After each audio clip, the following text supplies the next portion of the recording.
जय श्री सत्यनारायण भगवान की।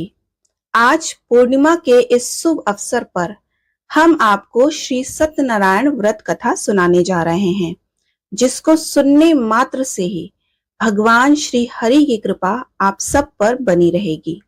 श्री सत्यनारायण व्रत कथा प्रथम अध्याय।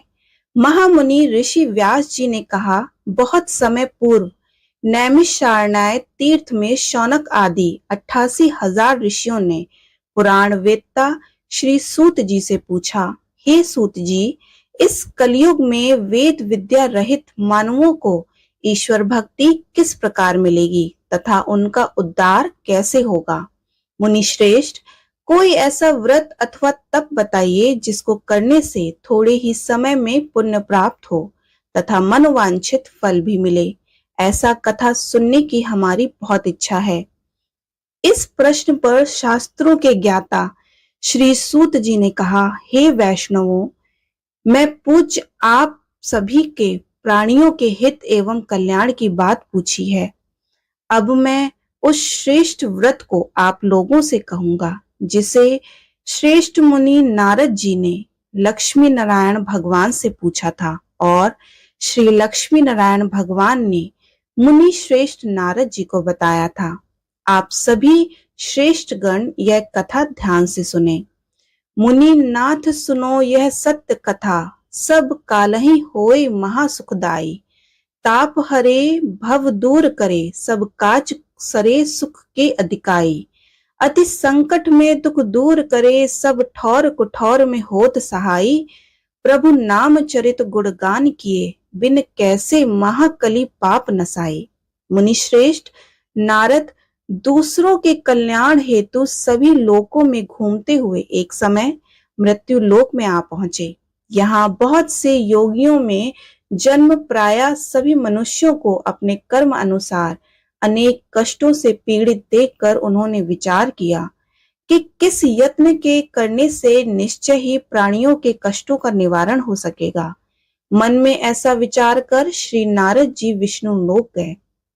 वहां श्वेत वर्ण तथा 4 भुजाओं वाले देवों के ईश नारायण को, जिनके हाथों में शंख चक्र गदा तथा पद्म थे तथा वर्णमाला धारण किए हुए थे, देखकर उनकी स्तुति करने लगे। नारद जी ने कहा, हे भगवान, आप अत्यंत शक्तिवान हैं। मन तथा वाणी भी आपको नहीं पा सकती। आपका आदि मध्य अंत भी नहीं है। आप निर्गुण स्वरूप सृष्टि के कारण भक्तों के कष्टों का नष्ट करने वाले हो। आपको मेरा शत शत नमन है। नारद से इस प्रकार की प्रार्थना सुनकर विष्णु भगवान बोले, हे योगीराज, आपके मन में क्या है? आपका किस कार्य हेतु यहाँ आगमन हुआ? निसंकोच कहें।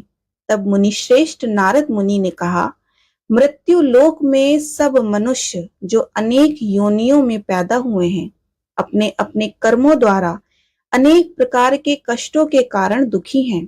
हे स्वामी, यदि आप मुझ पर दया रखते हैं तो बताइए कि उन मनुष्यों का सब कष्ट थोड़े से ही प्रयत्न से किस प्रकार दूर हो सकते हैं। श्री विष्णु भगवान ने कहा, हे नारद, मनुष्यों के कल्याण हेतु तुमने यह बात बहुत उत्तम प्रश्न किया है। व्रत को करने से मनुष्य मोह से छूट जाता है, वह व्रत मैं तुमसे कहता हूँ, सुनो। अति पुण्य दान करने वाले स्वर्ग तथा मृत्यु लोक दोनों में दुर्लभ अति उत्तम व्रत है जो आज मैं तुमसे कहता हूँ। श्री सत्यनारायण भगवान का यह व्रत विधि विधान पूर्वक संपन्न करने पर मनुष्य इस धरती पर सभी प्रकार के सुख भोग कर मरणोपरांत तक मोक्ष को प्राप्त होता है। श्री भगवान विष्णु के ऐसे वचन सुनकर नारद मुनि बोले, हे भगवान, उस व्रत का विधान क्या है? फल क्या है? इससे पूर्व किसने यह व्रत किया तथा किस दिन यह व्रत करना चाहिए? कृपया मुझे विस्तार पूर्वक समझाएं।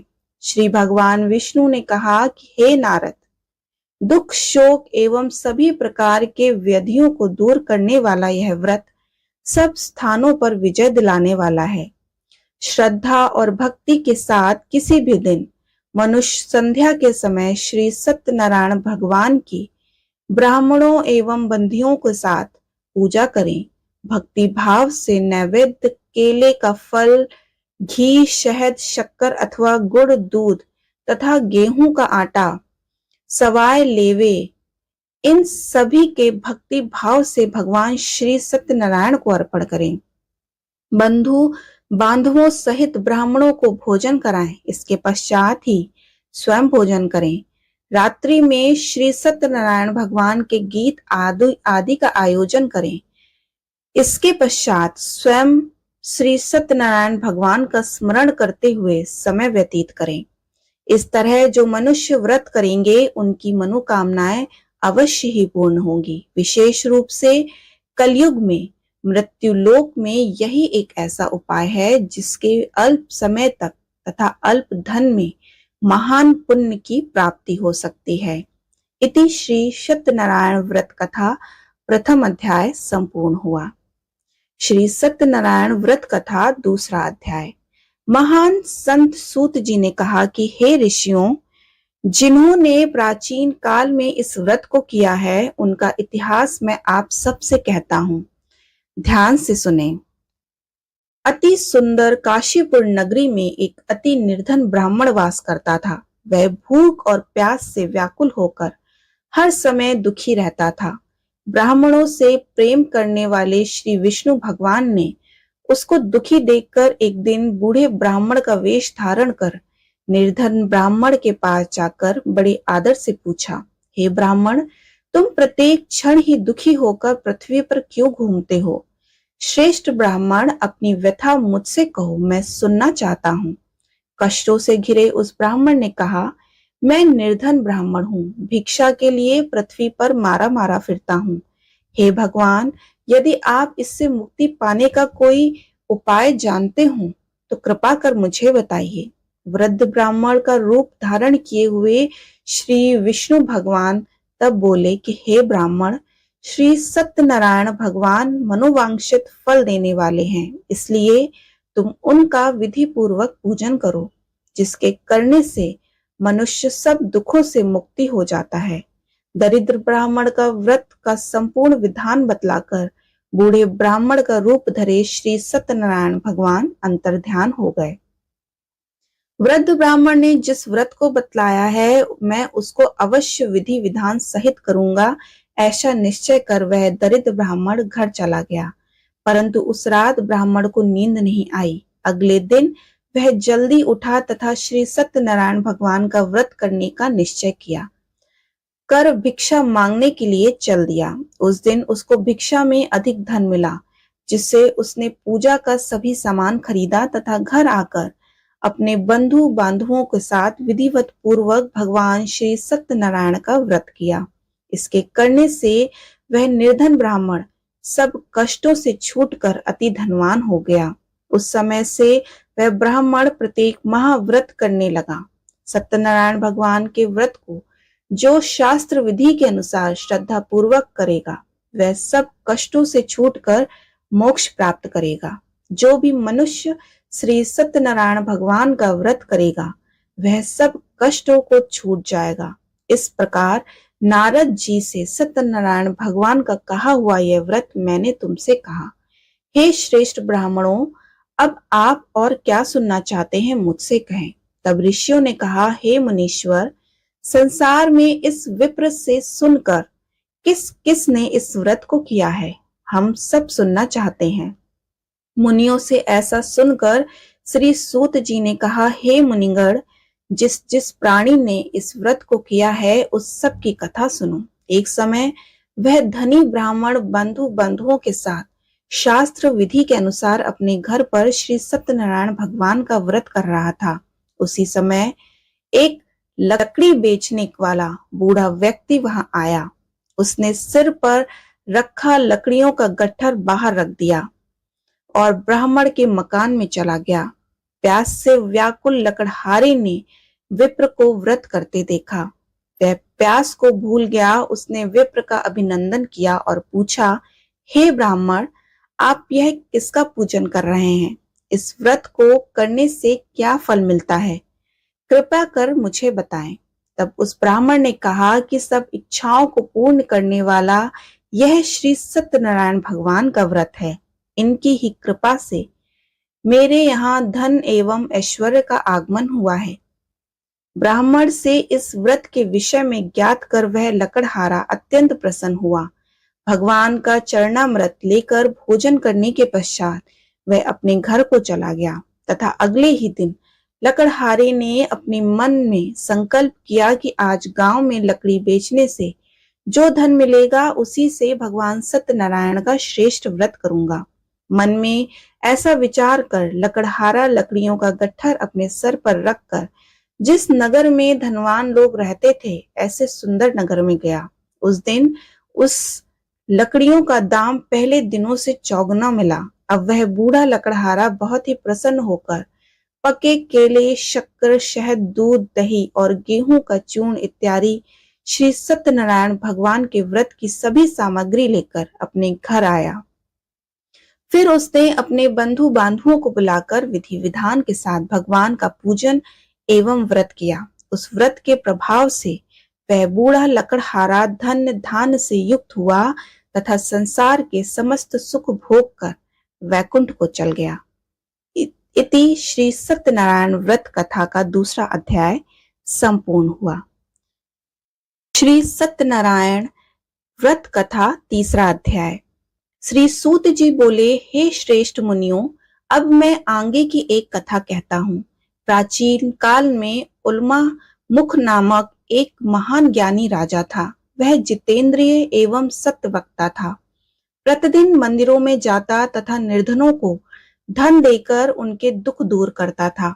उसकी पत्नी कमल के समान सुंदर मुख वाली एवं सती साध्वी थी।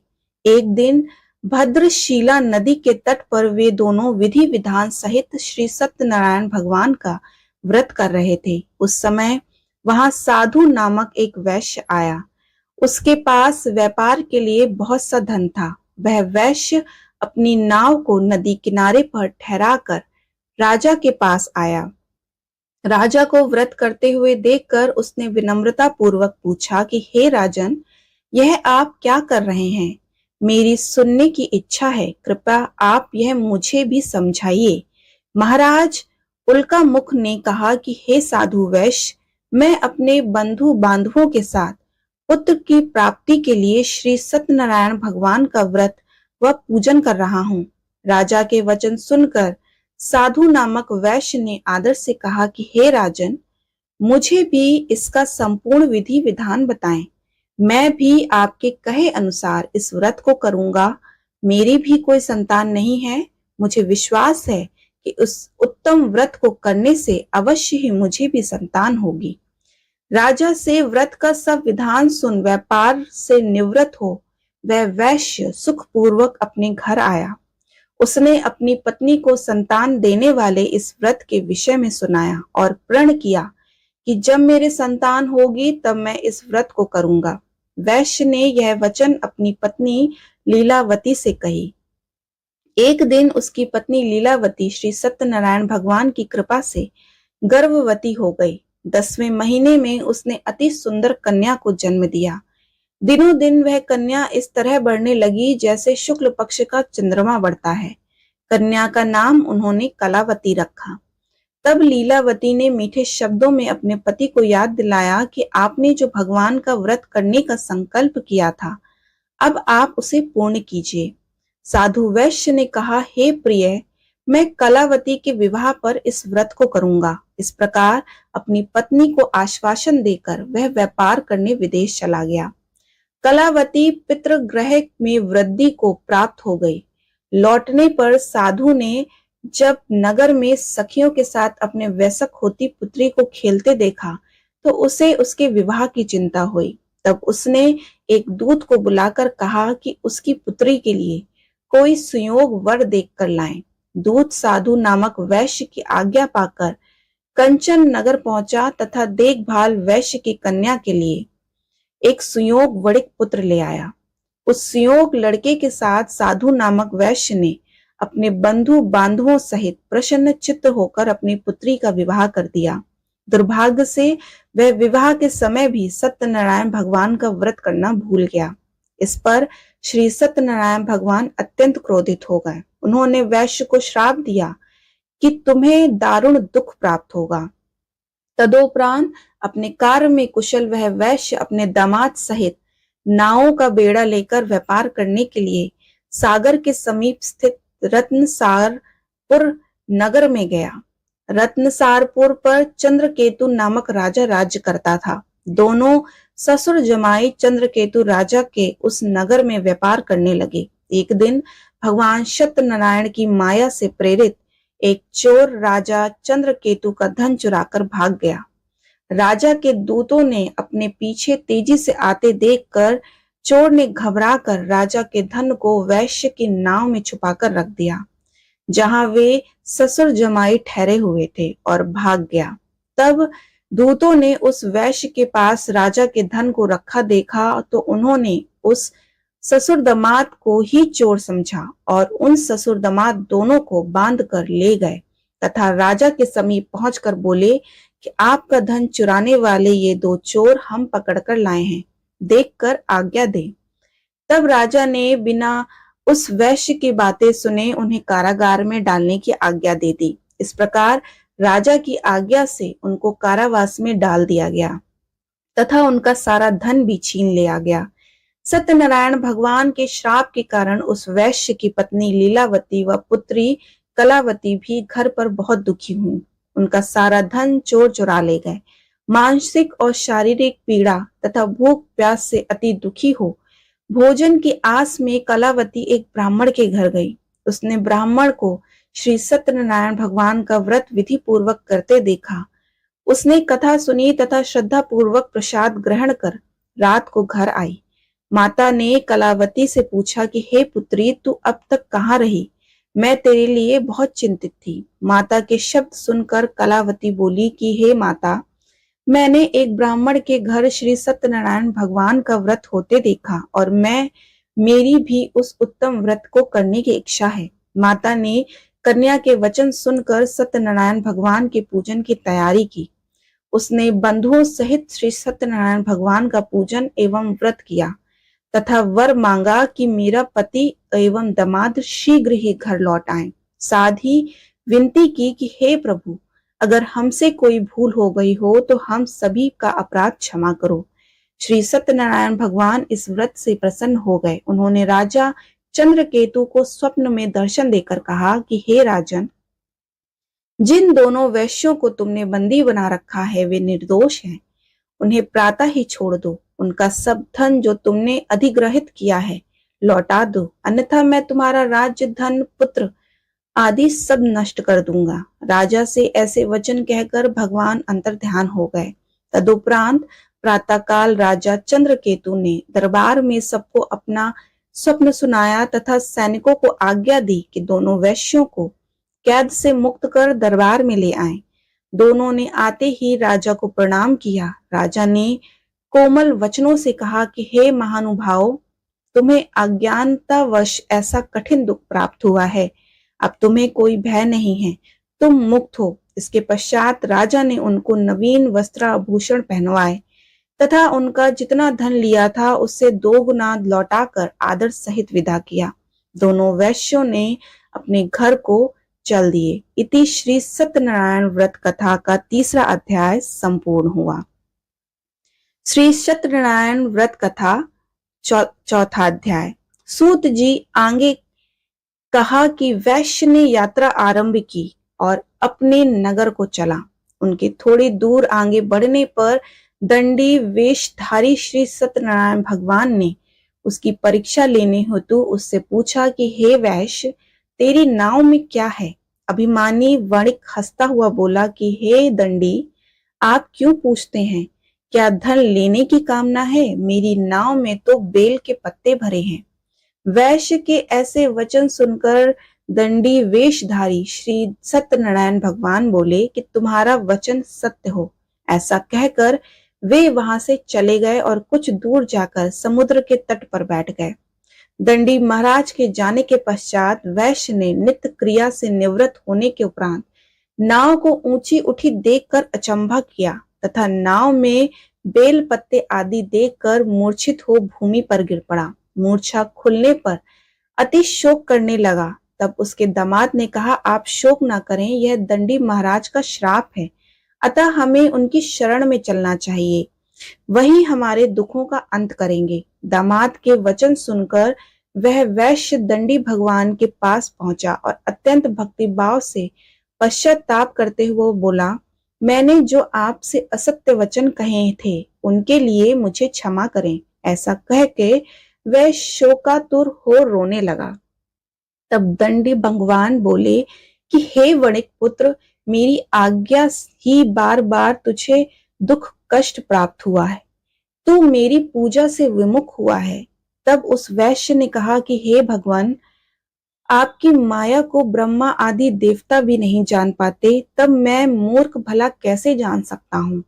आप प्रसन्न होइए, मैं अपनी क्षमता अनुसार आपकी पूजा करूंगा। मेरी रक्षा कीजिए और मेरी नौका को पहले के समान धन से परिपूर्ण कर दीजिए। उसके भक्ति से परिपूर्ण वचन सुनकर श्री सत्यनारायण भगवान प्रसन्न हो गए और उसकी इच्छा के अनुसार वर देकर अंतर्ध्यान हो गए। तब ससुर एवं दामाद दोनों ने नाव पर आकर देखा कि नाव धन से परिपूर्ण है। फिर वह विधि विधान से भगवान सत्यनारायण का पूजन कर साथियों सहित अपने नगर को चले। जब वह अपने नगर के निकट पहुंचा, तब उसने एक दूत को अपने घर भेजा। दूत ने साधु वैश्य के घर जाकर उसकी पत्नी को नमस्कार किया और कहा, आपके पति आपने जमाता सहित इस नगर में समीप आ गए हैं। लीलावती और उसकी कन्या कलावती उस समय भगवान का पूजन कर रही थी। दूत का वचन सुनकर साधु की पत्नी ने बड़े हर्ष के साथ सत्यनारायण भगवान का पूजन पूर्ण किया तथा अपनी पुत्री से कहा कि मैं अपने पति के दर्शन को जाती हूँ, तो पूजन पूर्ण कर शीघ्र आ जाना। परंतु कलावती पूजन एवं प्रसाद छोड़कर अपने पति के दर्शन के लिए चली गई। पूजन एवं प्रसाद की अवज्ञा के कारण भगवान सत्यनारायण रुष्ट हो गए। उसके पति को नाव सहित पानी में डुबो दिया। कलावती अपने पति को ना पाकर रोती हुई भूमि पर गिर पड़ी। नौका को डूबा हुआ तथा कन्या को रोता हुआ देख साधु नामक वैश्य द्रवित हो बोला, हे प्रभु, मुझसे या मेरे परिवार से अज्ञानतावश जो अपराध हुआ है उसे क्षमा करें। उसके ऐसे वचन सुनकर सत्यदेव भगवान प्रसन्न हो गए। आकाशवाणी हुई, हे वैश्य, तेरी पुत्री मेरा प्रसाद छोड़कर आई है, इसलिए इसका पति अदृश्य हो गया है। यदि वह घर जाकर प्रसाद ग्रहण कर लौटे तो मुझे इसका पति अवश्य मिलेगा। आकाशवाणी सुनकर कलावती ने घर पहुंचकर प्रसाद ग्रहण किया एवं तत्पश्चात आकर अपने पति को पूर्ण रूप में पाकर वह अति प्रसन्न हुई तथा उसने अपने पति के दर्शन किए। तत्पश्चात साधु वैश्य ने वहीं बंधु बांधुओं सहित सत्यदेव का विधिवत पूर्वक पूजन किया। वह इस लोक के सभी प्रकार से सुख भोगकर अंत में मोक्ष को प्राप्त हुआ। इति श्री सत्यनारायण व्रत कथा का चौथा अध्याय संपूर्ण हुआ। श्री सत्यनारायण व्रत कथा पांचवा अध्याय। श्री सूत जी बोले, हे ऋषिगण, मैं एक और कथा कहता हूँ, आप सभी ध्यान से सुनो। सदा प्रजा के लिए चिंतित तुंगध्वज नामक एक राजा था। उसने भगवान सत्यनारायण का प्रसाद त्याग कर बहुत कष्ट पाया। एक समय राजा वन में वन्य पशुओं को मारकर बड़ के वृक्ष के नीचे आया। वहां उसने ग्वालों को भक्तिभाव से बंधु बांधुओं सहित श्री सत्यनारायण जी की पूजन करते देखा, परंतु राजा देखकर भी अभिमान के कारण ना तो वहां गया और ना ही सत्यदेव भगवान को नमस्कार किया। जब ग्वालों ने भगवान का प्रसाद उसके सामने रखा तो वह प्रसाद छोड़कर अपने नगर को चला गया। नगर में पहुंचकर उसने देखा कि उसका सारा राज्य नष्ट हो गया है। वह समझ गया कि यह सब भगवान सत्यदेव ने रुष्ट होकर किया है। तब वह वन में वापस आया तथा ग्वालों के समीप जाकर विधि पूर्वक पूजन कर प्रसाद ग्रहण किया तो सत्यनारायण की कृपा से सब कुछ पहले के समान ही हो गया तथा दीर्घ काल तक सुख भोग कर मरणों उपरांत वह मोक्ष को प्राप्त हुआ। जो मनुष्य इस श्रेष्ठ दुर्लभ व्रत की को करेगा तथा श्री भगवान सत्यनारायण की कृपा से उसे धन धान का कोई भी अभाव नहीं होगा। निर्धन धनी एवं बंदी बंधुओं से मुक्त होकर निर्भय हो जाता है। सनातन हीन को संतान होती है तथा समस्त इच्छाएं पूर्ण कर अंत में वह बैकुंठ धाम को जाता है। अब उनके विषय में भी जानिए जिन्होंने पहले इस व्रत को किया। अब उनके दूसरे जन्म की कथा सुनिए। सतानंद नामक वृद्ध ब्राह्मण ने सुदामा के रूप में जन्म लेकर श्री कृष्ण की भक्ति एवं सेवा कर वैकुंठ प्राप्त किया। उल्का मुख नामक महाराज का राजा दशरथ के रूप में जन्म हुआ तथा वह श्री राम भगवान का पूजन कर मोक्ष को प्राप्त हुए। साधु नाम के वैश्य ने धर्मात्मा तथा सत्य प्रतिज्ञ राजा मोर ध्वज बनकर अपने पुत्र को और से चीर कर वैकुंठ धाम प्राप्त किया। महाराज तुंग ध्वज स्वयंभू मनु बने तथा उन्होंने बहुत से लोगों को भगवान की भक्ति में लीन कराकर वैकुंठ धाम प्राप्त कराया। लकड़हारा अगले जन्म में गुह नामक निषाद राजा बना, जिसने भगवान राम के श्री चरणों की सेवा कर अपने सभी जन्मों का उद्धार कर लिया। इति श्री सत्यनारायण व्रत कथा का 5वां अध्याय संपूर्ण हुआ। बोलो श्री सत्यनारायण भगवान की जय।